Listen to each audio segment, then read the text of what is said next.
আমার মনে হয় আল্লাহ উনাকে হাসিনার ফাঁসি দেখা পর্যন্ত উনাকে যেন আল্লাহ বাঁচিয়ে রাখেন। যার কারণে ওনার আজকে এই পরিণতি হয়েছে।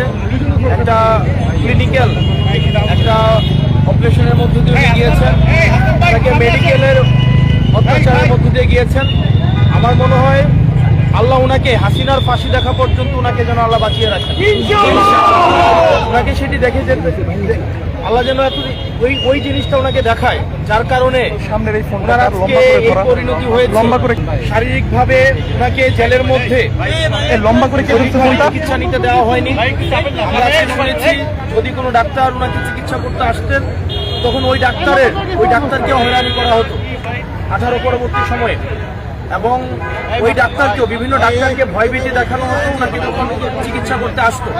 এভাবে ক্রমশ আমাদের বেগম খালেদা জিয়ার ক্রমশ স্বাস্থ্যের এই অবনতি হয়েছে।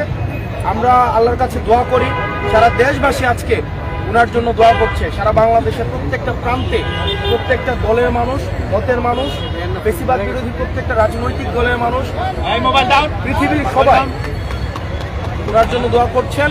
উনি যেন দ্রুত সুস্থ হয়ে উঠেন এবং ফ্যাসিস্ট খুনি হাসিনার ফাঁসি যেন উনি দেখে যেতে পারেন। আপনারা সবাই দোয়া করবেন।